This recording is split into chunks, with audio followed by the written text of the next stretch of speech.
প্রিয় ভাই, ফেসবুকের মধ্যে আপনি কন্টেন্ট তৈরি করতেছেন, কিন্তু আপনি নিজের ভিডিও নিজে দেখতেছেন। তো এর কারণে ফেসবুক আপনার অ্যাকাউন্টটা বাতিল করে দিতে পারে বা আপনার রিজেক্টেড করে দিতে পারে।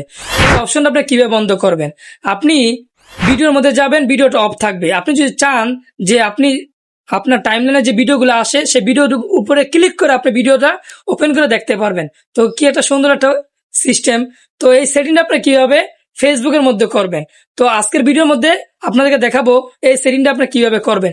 ভিডিওটা কন্টিনিউ করার পূর্বে অবশ্যই ভিডিওটা শেয়ার করে আপনার টাইমলাইনে রেখে দিন এবং অন্যজনকে দেখার সুযোগ করে দিন। সো শুরুতে আমাদেরকে চলে যেতে হবে ফেসবুক অ্যাপ্লিকেশনে। আমরা চলে যাচ্ছি ফেসবুক অ্যাপ্লিকেশনে। দেন আমাদেরকে চলে যেতে হবে, থ্রি লাইন দেখতে পাচ্ছেন, এই যে থ্রি লাইন, এখানে ক্লিক করতে হবে। এখানে ক্লিক করতে হবে আমাদেরকে, তিনটা থ্রি লাইন আছে। এখানে ক্লিক করার পরে আপনি গিয়ার আইকন বা সেটিং আইকন যেটাকে বলেন এটা ক্লিক করবেন। এই যে এখানে ক্লিক করে দিবেন। এখানে ক্লিক করলে দেন আপনাকে নিয়ে যাবে আপনার ইয়াতে, মানে সেটিং। এখানে গিয়ে খুঁজবেন যে মিডিয়া কোন জায়গায় আছে। তো আমরা এখানে দেখতে পাচ্ছি এই যে মিডিয়া, এই মিডিয়াতে ক্লিক করব।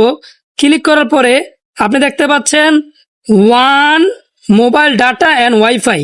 এইটা জাস্ট আপনাকে নেবার করে দিতে হবে। এই যে নেবার, এই নেবারে আপনি ইয়াটা করে দিবেন, মানে এই যে নেবার দেখতে পাচ্ছেন, এখানে আপনি টিক চিহ্নটা দিয়ে দিবেন। এখানে টিক চিহ্নটা দিয়ে দিবেন। আমরা এখানে টিক চিহ্নটা দিয়ে দিচ্ছি।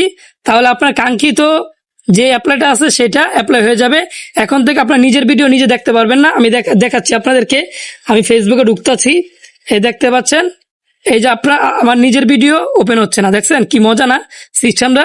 তো যদি নিজের ভিডিও নিজে দেখেন তাহলে যে কোনো কারণে ফেসবুক আপনার অ্যাকাউন্টটা রিজেক্ট করে দিতে পারে, অ্যাকাউন্টটা বাতিল করে দিতে পারে। আশা করি বিষয়টা ক্লিয়ারলি বুঝতে পেরেছেন। ধন্যবাদ সবাইকে।